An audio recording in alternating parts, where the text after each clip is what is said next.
welcome to Shop Talk Live. Today we're talking about convenience, food to go and coffee retail in Africa, a continent that's home to over 1 billion people and some of the world's fastest growing economies.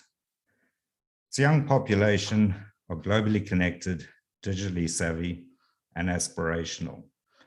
And our two retailer guests today understand those aspirations, and we'll be hearing from them about the retail formats and offers they're creating to meet those customers' expectations, often in partnership with local entrepreneurs across multiple markets. Later on in the program, we'll be joined by Amged EL-Hanbali, Head of OLA Energy, and Craig Phillipson, MD of Shopworks. Craig's been working with Amged and his team in the Ivory Coast and Kenya. But our first guest today from South Africa is Darren Levy, CEO of Vida caffè. Welcome, Darren. Hey, Hi, Darren. Nick. Good to see you. Thank you. You can see me. How are you? Thank you for having me. Great. Yeah, really good. Darren, I know you've been a big supporter of Shop Talk Live ever since we started the series. So it's great to finally have you on the program with us today. Yes, thanks. Thanks again for having me, Nick, and to you and to Dan. I've been watching the show since early last year and found them hugely valuable, especially since we can't travel and times have been very different. The opportunity to connect and be inspired and learn from so many of the participants has been very, very valuable for us, for me, and obviously for our business, which constantly looking to be on trend and keep innovating. Yeah, absolutely. No, well, we appreciate your support, and I know you've got a great story to share with us today. So before we get into that, though, just wanted to play a short video clip.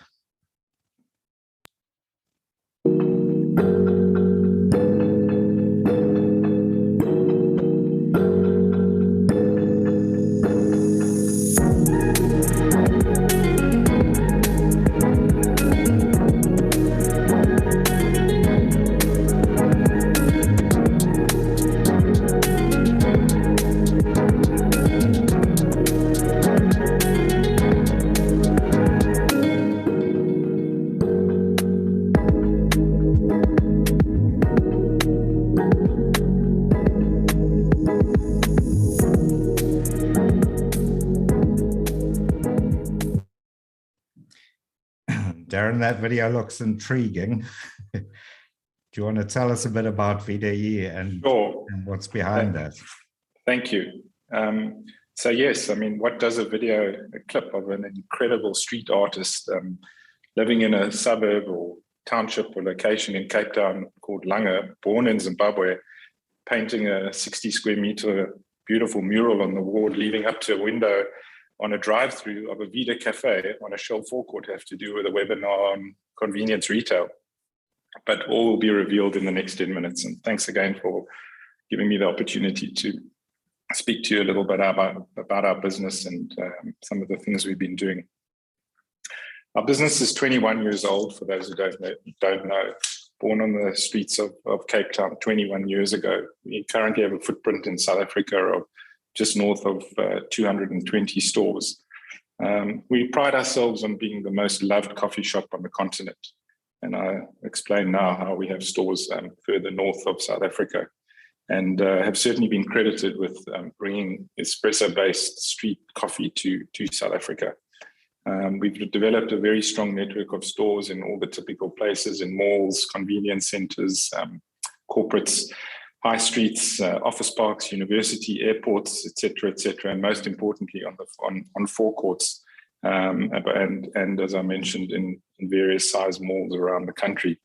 But what really makes us unique, besides our history and our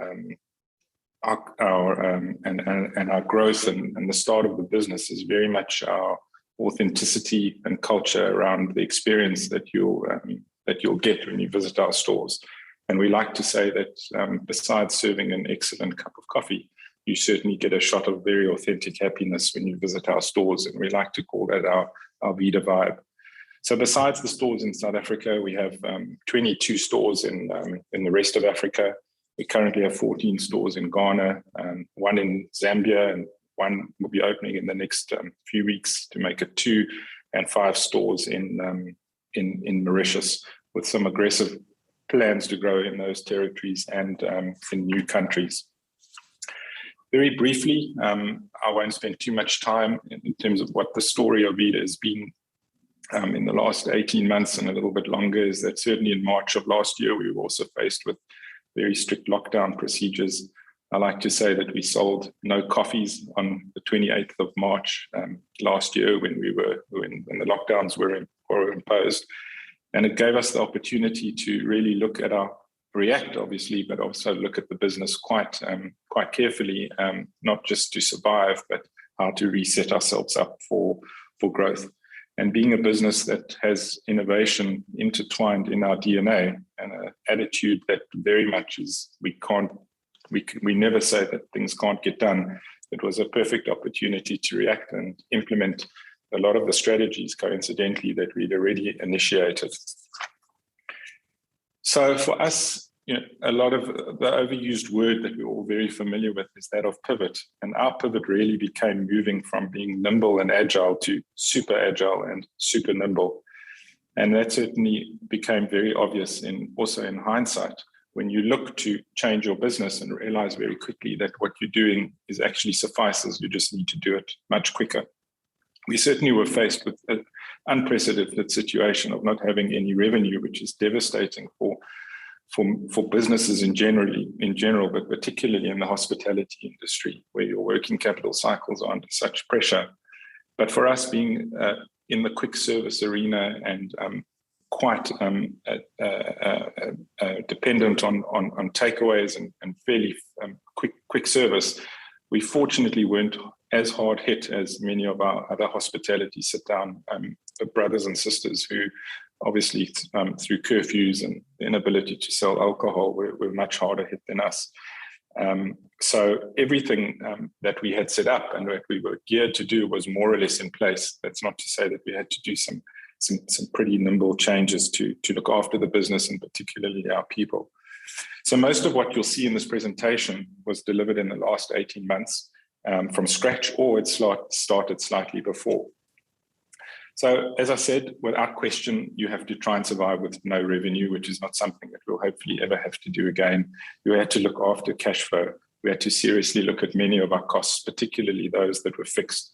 But the two perhaps most influential initiatives that we undertook was not to panic and to preserve margin, and to look very aggressively as a secondary initiative at each and every store and making sure that the unit economics of each store could be amended such that they could sustain themselves through the lockdown and hopefully afterwards as things built up. And in order to do that, particularly as we came out of the hard lockdown and started to work on the business as turnover started picking up, we tried to be as proactive as possible in forecasting how those turnovers would come back to ensure that we could react in time to make any further changes to those costs to ensure that it would remain profitable and viable.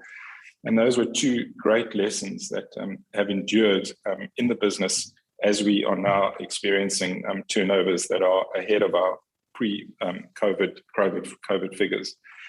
But as I mentioned, innovation is the core of what we do. We like to stay on trend and certainly ahead of trend in our market specifically. In 2015 already, fortunately, we had developed and launched our own mobile app, predominantly for payment and loyalty.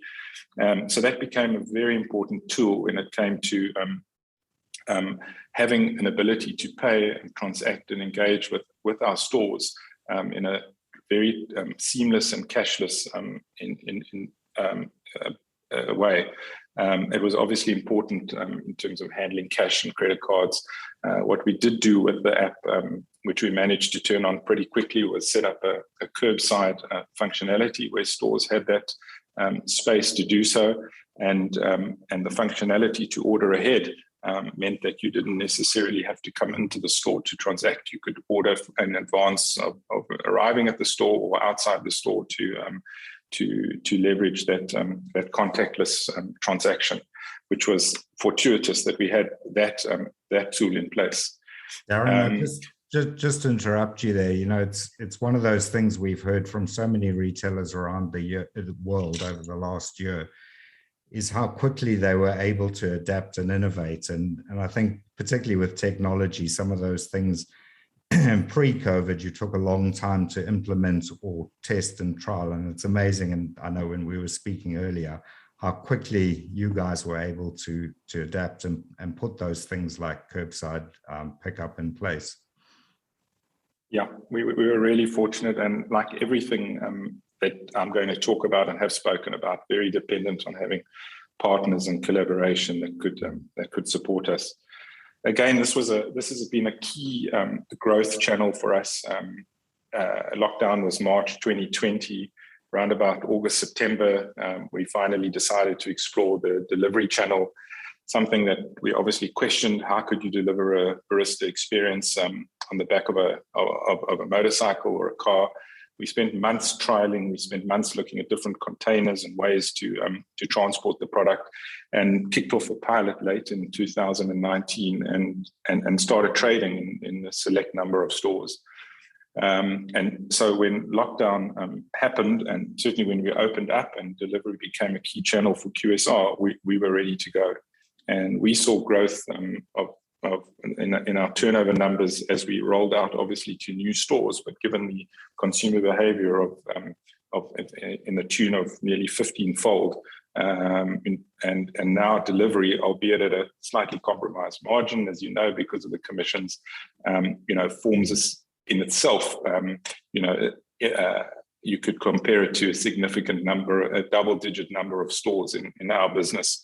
We'll obviously see that possibly decline a little bit, which is okay, as people return to normal behavior. But channels obviously was an important part of innovation. So besides delivery, a little bit of e-commerce with our at-home products, getting our product onto some FMCG shelves, and having stores in forecourts, and what I'm going to talk about now were key developments from a channel development. I can say that notwithstanding the concern about coffee, that in our top 10 products, coffee regularly, in fact every month, sits at number 3 or number 4 in terms of product that is delivered, and obviously critical in terms of our food growth to appear on the various platforms, principally being Uber, Mr. Delivery in South Africa, and of late Bolt. Again, some of the other exciting things is our partnerships, which also were fortuitous. Our partnership with the Builders Warehouse chain, which turned out to be very valuable for us as people were at home and spent a lot of money on their homes, which was a key trend.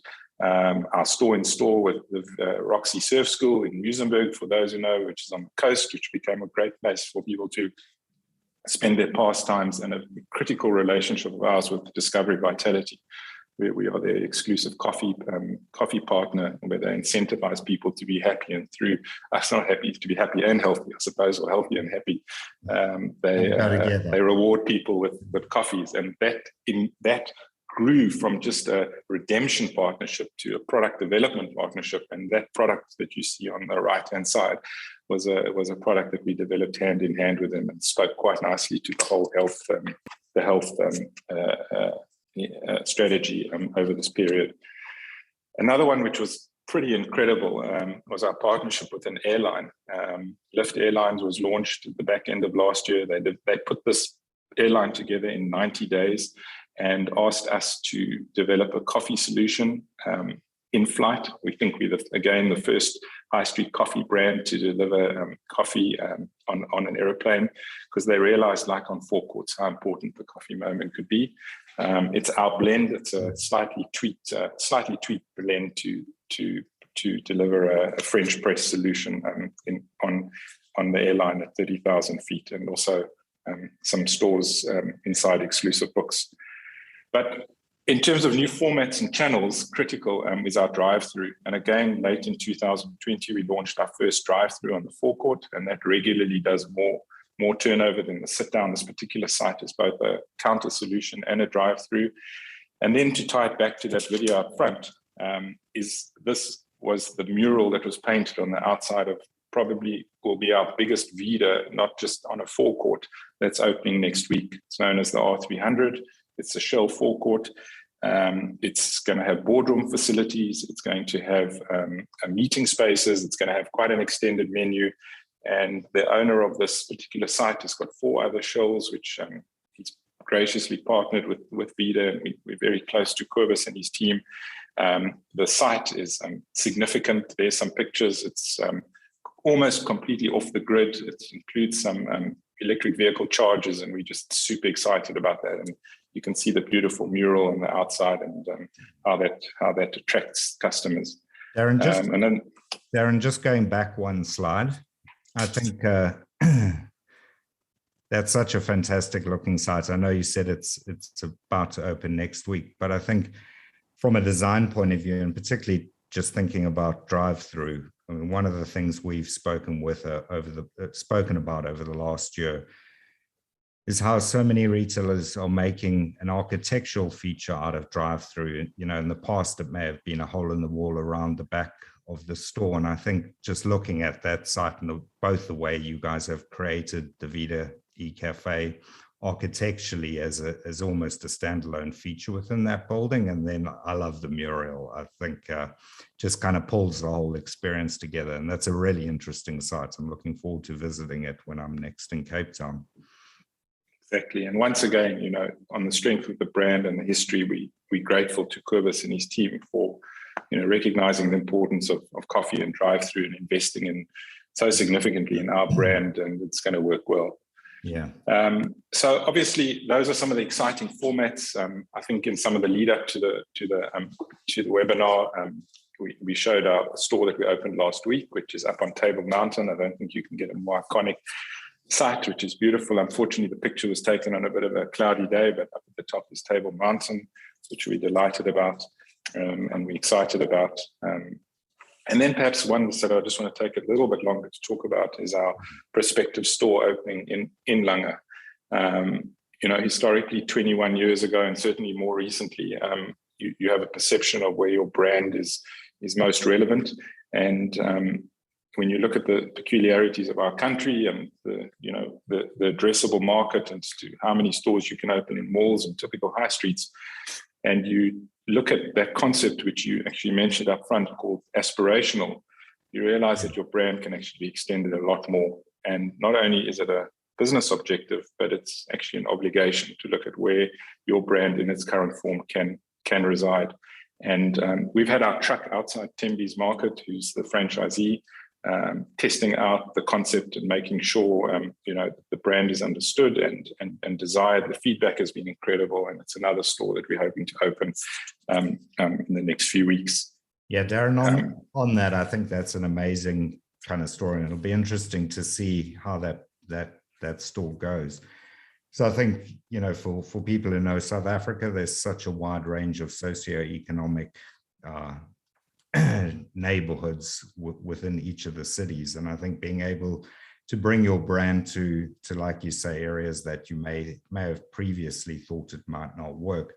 But I think it just points to the fact that, you know, what a growth opportunity there is within the coffee category, and how it's one of those habitual purchases that are both aspirational, social, and yeah, I think that store will do really well. We hope so, and hopefully see it grow from strength to strength. And then, you know, besides the channel opportunity and the channel innovation, you then have to have product innovation continually and products to sustain those various and support those various channels. But at the core of it, obviously, is coffee. I mean, that's what we lead with, and that's what needs to be right. And you know, when people tell me that they've enjoyed their coffee, that is the most important thing at the end of the day. And we've been on a coffee excellence journey for the last 4 or 5 years. We've tweaked our blends. We've offered second blends in our stores, and there's been a few firsts there, and coffee's in an excellent space, which is why, you know, it is the brand of choice when it comes to some of those exciting formats.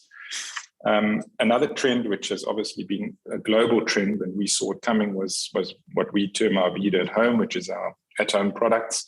And again, during the pandemic, it became extremely relevant as people wanted to enjoy good coffee at home. So it started with capsules, those beautiful African style tiles that included in our packaging.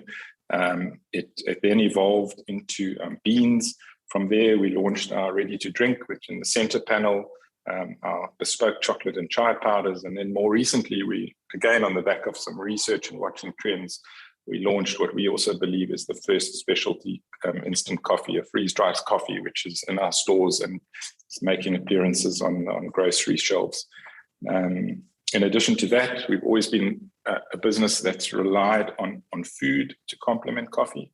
And more so, as you can imagine, the volumes in coffee are high and the margins are typically good, but you need a bigger basket, and that's why food becomes critical.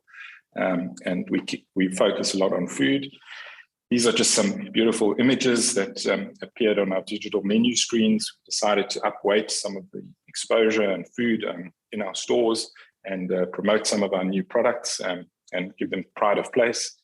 So the menus basically included that imagery, which has been extremely effective. And then it moves into our second screen, which is our typical coffees and beverages. And here are some other products that we launched, which also talk to the health trend and very conscious of providing options that are vegan, vegetarian, and some functional cafes, which collagen, CBD, being some of the more popular additions. And then from an African point of view, which is relevant to this particular webinar, we have our stores in Africa in 3 countries. We hopefully will be moving into Namibia and the Ivory Coast soon. And here's some, again, beautiful imagery, just sort of illustrating that strategy and that priority within our world to hopefully find partners beyond those existing countries and grow the brand even more. I don't think any business can not talk about, or particularly in our world, sustainability. We've branded it under the Vida e Mundo category. It's a similar logo. It stands for Vida and the world. Vida e Caffè, by the way, in Portuguese is life and coffee, so it works well. And that was also very fortuitous going into lockdown. A couple of the really exciting initiatives was first and foremost the transition of our cups to and more importantly, our lids. We were the first to market with 100% plant-based material. They're both recyclable, compostable, and biodegradable, and they're made from all natural plant fibers. And there's some images of what those lids actually look like, which is critical to what they look like after being in the compost heap. So that's obviously a big part of our business. Yeah. And then again, during lockdown, under the Vida e Mundo initiative, the importance of us supporting our healthcare heroes and giving out tens and thousands of coffees at the hospitals and vaccination stations. And just to end off, I'm the privileged person to stand and talk and show these beautiful images, but really it's about my team, which I'm so grateful for. I'm privileged to be at the head of this amazing brand. And hopefully this answers the question that I posed up front, that the relevance of that mural. And we're a brand that the mural is really a metaphor for so much of the story of this 21-year-old brand. We're certainly sensitive and respectful to the communities that we work in and the locations. We're hypersensitive to our customers. We're hypersensitive to supporting those customers with innovation. And so that we serve those customers with huge passion, really authentic happiness. It's why we come to work every day, to serve a great cup of coffee and a lot more. And we're super excited about the journey ahead because it never ends, and can't wait for the future. Coming out of COVID, as I said, we're stronger than ever. We're trading ahead of our pre-COVID numbers, and we will hopefully continue to trade well in all of these locations and many more. So that's the Vida story. Thank you very much. I hope it gives you a good idea of Vida for those who don't know it, our optimism, our passion, our excitement for the future, for Vida in Africa, and maybe even beyond. Thanks very much. Darren, thanks for that. And, it was one of the things that struck me when you and I caught up on the phone ahead of doing this, was just the amazing positivity you had personally about both South Africa, the economy, and your business in particular. And I think it's a testament to you having got through the last 18 months, but having created so many opportunities within your own company. And I think one of the sentences you used that really stood out to me was thinking beyond the four walls of the retail space and looking for all of those opportunities in be it home delivery, curbside pickup, drive-through, all the way through to partnering with a new airline that launched at the end of last year, which is a whole nother story in itself, but we won't get into that today. But yeah, what an amazing story. And Darren, thanks for sharing that with us. I know you're going to join us again at the end of the program for the panel discussion. So really appreciate that. And good to see you again. See you in a bit. Thank you. Excellent. On to the next part of the program. Before I introduce our next guests, we just wanted to play a short video clip that kind of sets the scene for our next retailer guest. Africa. Your roads are changing. Your streets have turned into highways, and your crossroads have become interchanges. Cities that were once connected by unpaved paths are now linked by 6 lanes, lined with high-rises, malls and cafes with broadband. There are now more people on the way to a better life. More kids going to bigger schools, more women headed to higher-paying jobs. There's hope, energy, and a can-do spirit in the air. For the world's fastest-growing continent, there's no looking back, no slowing down. We are OLA Energy. With over 1,000 service stations in 17 countries, we know where you want to go, Africa. Count on us to keep you going.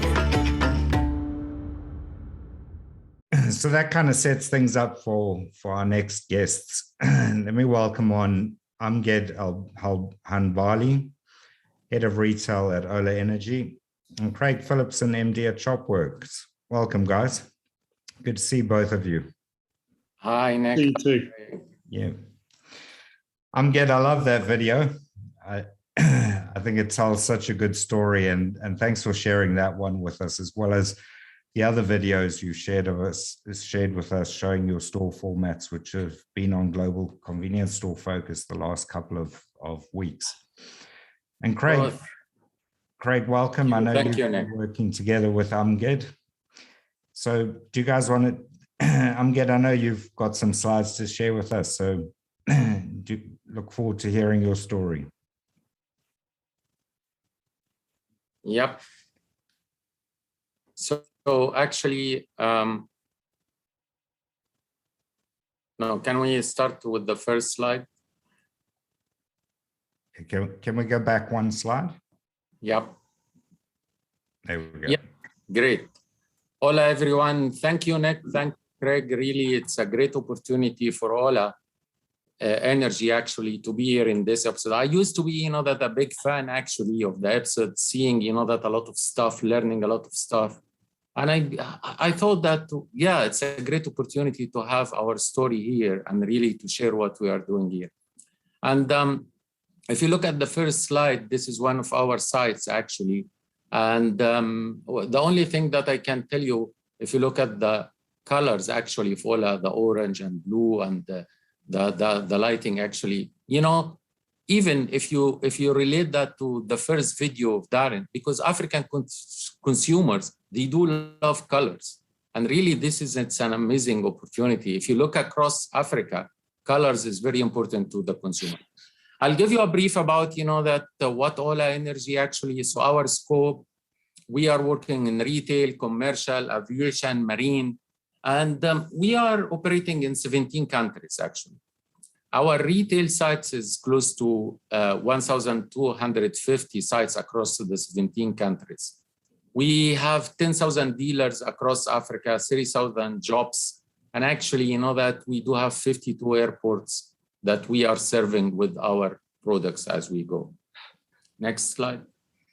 So actually, when it comes to the OLA Energy brand, we are an African brand. And we wanted actually to position ourselves as the house of African brands. We are not limiting ourselves actually to the local, that African brands only. When we got an opportunity to serve our consumers with the multinational brands, actually, we do that. But we are creating these textures between the international and the local brands as we go. So as you mentioned in the episode, we do believe that Africa, it's a great opportunity for the growth. We have a great opportunity for the investment. And, we have learned a lot of stuff across Europe and the States and the different, that venues of the world. And it's about time, that to do it the right way immediately in Africa and to capture this opportunity. Our expansion actually, that if you look at our numbers in 2004 till 2019, we are doing 75 sites per year, which is really a huge investment and a huge capital on a yearly basis. Next slide, thank you. When it comes to the retail visual identity, we started with the OLA Energy brand actually since 2019. And if you look at the brand, it represents Africa. And if you look at the colors as well, actually, we send, that messages that the orange is reflecting energy, the blue is reflecting technology, and the white is the roots of Africa. And coming back, I can quote what you have said, Nick, that this episode we can call it, that from Cape to Cairo. And this is the roots of Africa, actually, if you look at the logo, actually. And those are our, brands as well when it comes to the Loop Center and Car Wash and so on. So Amged, yeah, I absolutely love that logo and I love the colors of that. And I think it does capture the spirit of Africa so well. Just on your point about Cape to Cairo to the audience, Amged's dialing in from Cairo in Egypt, and on the other end of Africa, Darren from Cape Town. So that's the Cape to Cairo. Yeah, exactly. Thank you, Nick. Okay, so next slide. So when it comes to the RVI, actually, we started to think that it is not only the colors. So we said that what we are going to do with the brand, what we are going to offer to our consumers. So we thought about the consumer, the emerging trends actually of fuels, business, retail, fuels business, and the technological advances as we go. And we started actually to take this opportunity. So when it comes, for example, to the technological advances, next slide.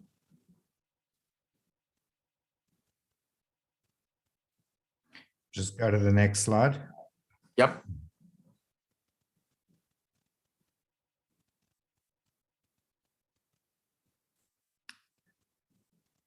There we go.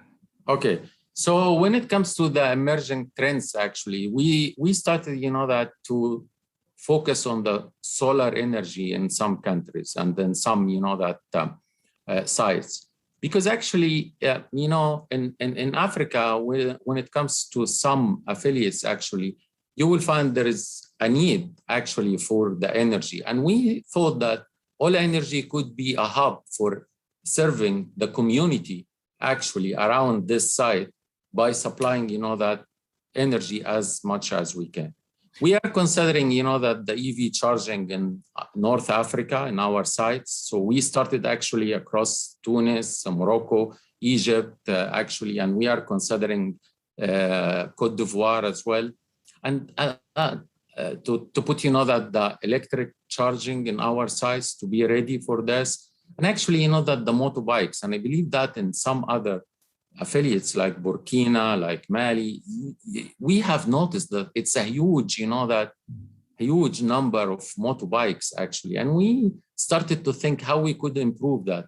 What will be our role actually if we can support the idea of having the motorbikes? Because that those motorbikes actually in Africa, they are not even for personal use. It has been used like a taxi. So you will find the average actually commuting per day around 80 kilometers, which is going to support, that this is going to support the environment and the economics of this actually phenomenon as we go. I'm get on this. I love the way that you guys are leading the way in terms of providing these solutions.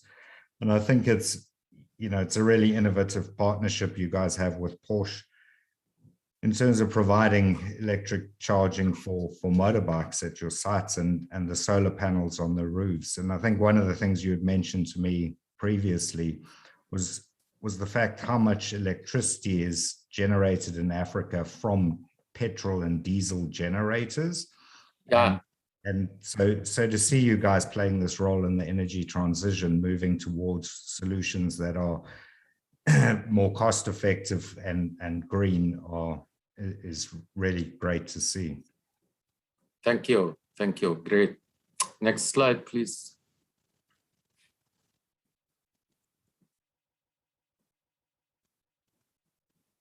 Yeah, for the consumer expectations here, actually, when we started the retail RVI, we started to think about, that the future, and we started, that to think about what we are going to capture for the time being with OLA Energy.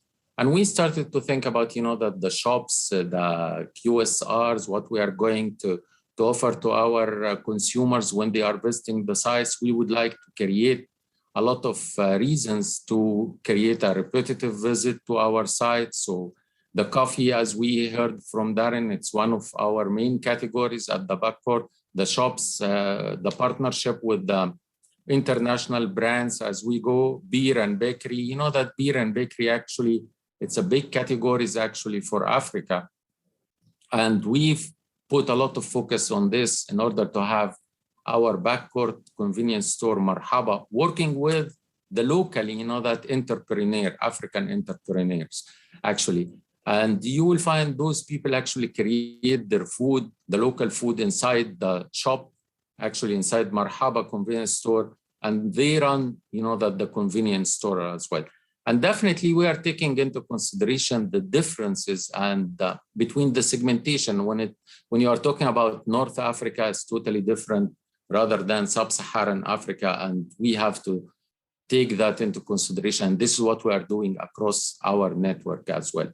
Even, that the implications of the layout. And coming back to what we have really faced during the last 2 years, coming back to the drive-through actually, and we have heard that from Darren, but it put a lot of implications on our layouts as well, because nowadays in our layouts, we are creating drive-through for our shops. We are creating drive-through for our convenience store, for our QSRs.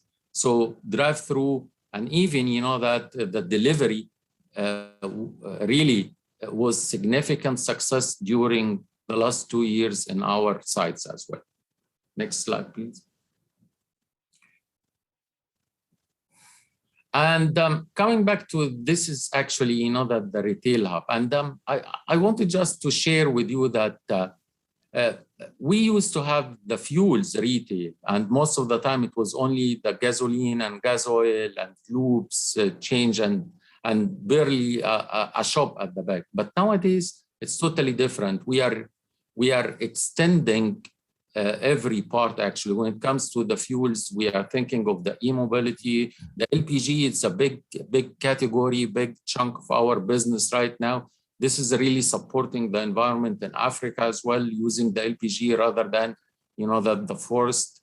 And definitely the convenience store. It is not only the convenience store. We do have multinational brands actually in our sites, drive-through, last mile delivery, ATMs. And when it comes, that to the services, we started to have, that service centers and extend actually the car wash and the fleet solutions. So I believe that the retail fuels actually, it will be the same, but the categories role is going to be different. So the fuel is going to be, that prominent rather than dominant traffic generator, and the backcourt actually, and the other segments actually within the retail is going to play more dominant, that role. And this is what we are doing right now. And we started that across, the 17 countries. We started with the big 5 affiliates with a program called the Value Creation Program. And to be honest with you guys, actually, I know that the COVID-19, it was tough for everyone, but for us, actually, it was a plus because we are in a transformational phase, and actually we needed time. We needed the world actually to slow down and to give us the time to put ourselves on the right track. And this is what had happened during the last 2 years, actually. Okay, next slide, please. Amged, just on that slide and on that point around retail hubs, we speak, in our industry, we speak so much about the need to create retail destinations around the petrol station sites rather than it just being a fuel location. And Craig, you had some interesting observations on that, having worked with Amged and seen these sites in Africa just versus Europe, and wondered what your thoughts were on that point. Yeah, Nick, it's a good point, and we really enjoyed working with OLA. Principally in Kenya and Ivory Coast. And what was very noticeable to us is that petrol forecourt retail has been a hub, for many years, because the sites tend to be slightly bigger, they're well lit, they're, and they have already, or for a long time, they've been providing those kind of multi-offer quick service restaurant, and so that was really interesting for us. The other thing that was interesting, I'll talk a little bit more about it later, was the role of the convenience store, which is very different to the role of the convenience store in Europe. But in terms of that day part offer, there was a lot of similarities in my mind between what OLA are doing with their sites and what Eurogarages, for example, are doing with their sites. Yeah, fascinating. Yeah. Fantastic, thank you. So this slide actually is just representing what we are doing. This is in Senegal. You will find our convenience store, Marhaba, the All Good Food. Actually, this is a local brand, local entrepreneur, and having a great partnership with them actually in West Africa right now. And definitely need us for the service center and the LPG and the solar energy above, the buildings as well. So to a great extent, it's nice that you will see your plans actually come true when it comes to the site. Next slide, please. And the next one, actually, it's Tunisia. That we are very proud of Tunisia, actually. And we started all those initiatives in Tunisia as well. And even we OLA Energy, it's the sole distributor for mobile lubricants actually across Africa. And for us actually, it's more choices to the consumer, because most of the time that you face some local that voices, oh, this is competing with our, no, come on guys, this is more choices to the end consumer. And if we have the luxury to have more brands, actually, this is going to make the consumer coming to this spot and to start to select, and then you will have more opportunity. And this is actually what we are pursuing our sites actually as we go. In Cameroon, we have a great partnership with SPAR managing our backcourt offering. And coming back to Craig's point, when 2 years ago, I started that SPAR is only focusing on the supermarket concept. And when I had the discussion with the investor there and the local team in Cameroon, we convinced them actually as we go to add sandwiches and to add coffee actually within the SPAR offering as well. And this is happening right now in Cameroon as well. Next slide, actually. And I believe the next slide is going to be Egypt. And in Egypt, as I told you, actually, we are a little bit advanced in Egypt when it comes to the backcourt offering. So we have Starbucks in our sites with the drive-through. We have our C-store Marhaba actually with Brewster Chicken actually as a huge part of our offering. And we are selling coffee even within our C-store. And let me tell you a great experience. So we started to sell coffee in our convenience store, and then we had Starbucks coming to the site, and all of a sudden, that the whole convenience store numbers become bigger. And even, you know, that our coffee, you know, that number of counts actually grow as we go, because more customers coming to the destination and more customers are enjoying that. And definitely, I'm not going to hide that, but our fuels volume become, that the double actually when we started to focus on the retail, that destination at the back. Next slide, actually, it's Kenya. And, as I said, actually, we do have a great partnership with Simbisa in Kenya. They are managing our store for 20 years right now. They do have brands like Pizza Inn, Galito, and they are managing, that our C-store Marhaba as well. Next slide, actually. And this one actually is Côte d'Ivoire and Morocco. We have our local actually partner, All Good Food, working in this one. And the story here, in this site, we have All Good Food and we have Pizza Hut and we have, the C-store as well. This is one of our great sites called La Tri in Côte d'Ivoire. And, actually, from this slide, I'm going to hand over to Craig, actually, because that in Côte d'Ivoire, I do remember the All Good Food entrepreneur. He was a little bit shy to manage the C-store. And that he knows that I'm good in food, but how I'm going to manage that? And he tried several times, but it was not successful. But this is why we brought, that Shopworks and Craig working with us in Côte d'Ivoire and Kenya. And that after showing him the right category, the right, that layout, the data-driven, that business, he started to manage, the Marhaba, and we started to manage the expansion. And nowadays, he started to think about, that to be the sole agent of some categories and to bring this from Europe, actually, and to spread it across, that our sites in Africa. And this is actually, that a great initiative. And I'm going to let Craig to elaborate on this and how really we have done that in Kenya and Côte d'Ivoire. And definitely, we replicated what you have done with us, Craig, across the other affiliates, but we didn't tell you. Thanks, Amged. Well, I'm glad to hear that the word has spread.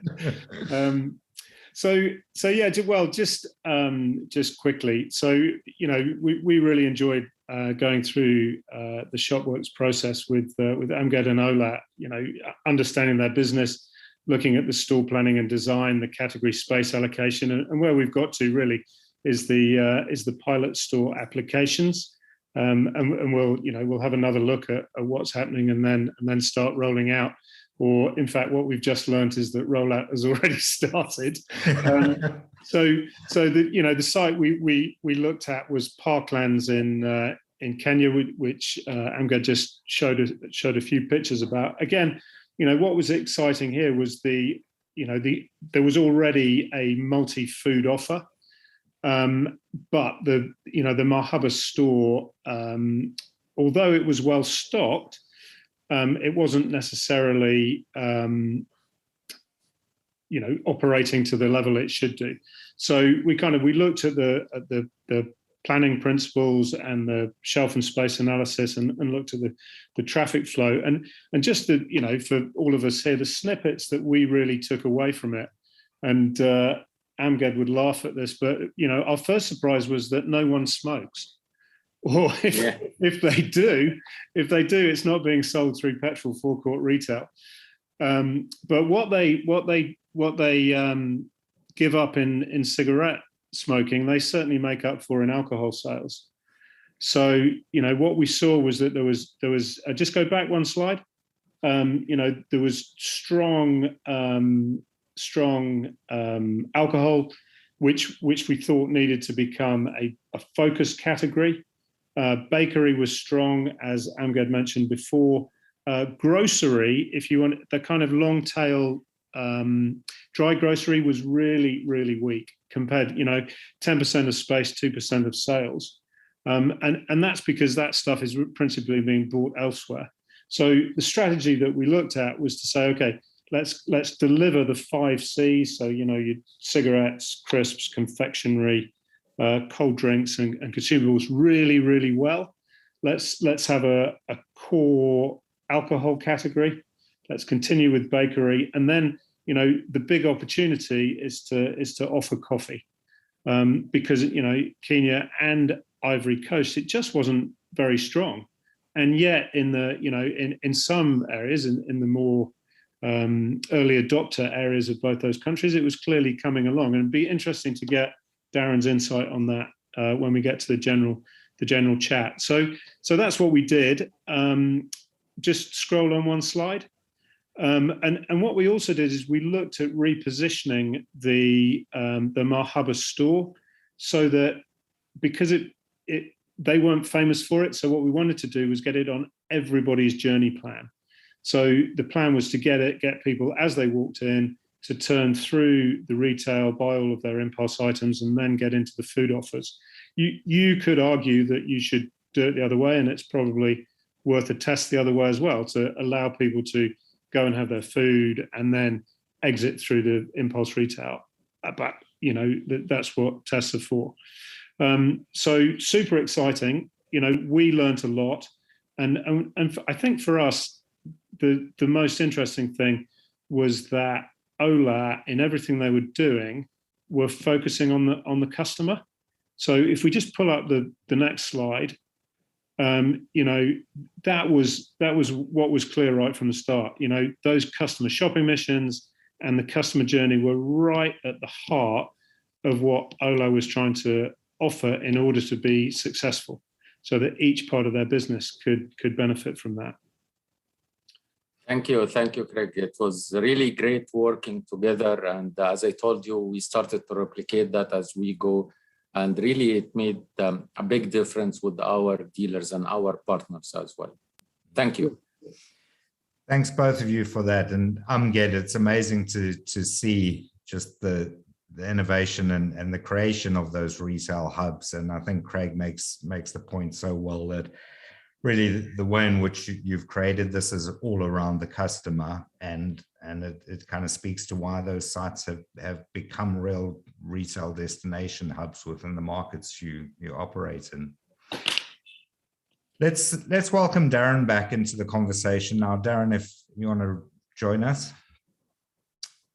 So we're almost out of time, but I think kind of listening to both of your stories, there's one point we should just touch on collectively here together. And I think that's coffee and the opportunity in coffee. And Darren, maybe if I come to you first, just your thoughts on the opportunity for the growth in the coffee category across Africa, really.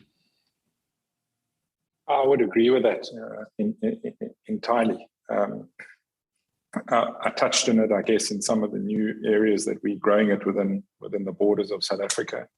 But as far as Africa is concerned, the opportunity is immense. I think we had a first mover advantage there in many of the countries, and things have slowed down obviously in the last 18 months, but the plans are now well afoot to grow into new countries. I mentioned Ivory Coast and Namibia specifically, and within the countries like Ghana in particular, there's some aggressive growth plans. But there are a whole host of countries, specifically on East Africa, that we haven't touched, and North Africa, which we are particularly excited about. Kenya being one of them, potentially countries in the UAE, which we've identified from a consumption point of view that could be hugely lucrative to us. And maybe just one final comment is that our development in Africa has very much been around the high street, in offices, high streets, not necessarily malls, other than in Zambia and Mauritius, and been quite coffee and food focused. But we are ready to explore, I think, the forecourt opportunity. And I think the slides that Amged has shown and Craig has alluded to is that location is so critical and so opportunistic to drive not just coffee, to take coffee to the people, but to also support fuel and non-fuel retail. It really is the hook. And there's empirical evidence in this country too, where we have, for various reasons, had to close down stores on forecourts. And we've seen the effect on fuel when you don't have a high street brand on the forecourt. Driving that. Yeah, absolutely. Amged, your final thoughts? Yeah, I agree 100% actually, and I believe that the coffee is going to be a great category in Africa. I lived that actually, that in Egypt 20 years ago when we started the backcourt here in Egypt actually, and it was not that big at that time. And all of a sudden, when you do have the right offering, the competitiveness, actually the right baristas, and that the right location and the right convenience. If you look at the world right now with the globalization and all this experience, this is coming to Africa. We have noticed that, and we have seen that everywhere. And we are looking actually to have vida caffè in our OLA sites very soon. I'm sure, and I look forward to seeing how that develops over the next year and beyond. We're almost out of time. Craig, just come to you for your final thoughts before we wrap it up. For me, it's what's always exciting, and particularly in petrol forecourt retail. I mean, as you know, we're all about shops. What's great is that we know that fuel is going to change radically over the next, 10, 20 years as EV comes in and all the rest. And what's really exciting is that everybody is now focusing on what Amged describes as the backcourt. And now it's I'm not a tennis player, but it's a backcourt game now. Absolutely. I'm not sure that's a tennis reference exactly, but I couldn't agree with you more. It really is. And it's both the backcourt game, which I think is a new phrase we can coin from this episode, but it's about creating that retail destination hub. And I think, I'm listening to your story. You guys have already so far down the road in terms of doing that already. And I think there's just such good synergy with the story you shared, Darren, in terms of coffee and what you guys are doing. We really are out of time now. So Darren, Amged, I wanted to thank you both for joining us today and sharing your stories. I think the innovation and what you guys are doing is amazing. Craig, thanks for joining us as well. Thank you. Thank you. Thank you. Perfect. Thank you, Nick. To finish off today's episode, we're going to play out with, rather than Shop Talk's live closing song, we're going to play out with the OLA Energy song, which is one of the great videos Amged has shared with us. Before we do that, just take a moment to look ahead to next week on Shop Talk Live. Dan's back in the hosting seat together with Klaus Mantel from McKinsey. And the episode's a special with Circle K Norway. They'll be talking about EVs and the whole way in which Circle K are really leading the way in terms of electrification at their forecourts and the offers that go around that. So be sure to watch that episode next week, Friday. Thank you again to all of you guys on the panel. Thanks for watching. Thank you. Thank you. نعيشو الصيف وماكسيموم مع وقود اوبتيميوم نعيشو الصيف كله انرجي مع محطات اولا انرجي اولا اولا ايه اولا اولا ايه اولا اولا ايه اولا انرجي اولا اولا ايه اولا اولا ايه اولا اولا ايه اولا انرجي أولا إنرجي معكم باتجاه المستقبل.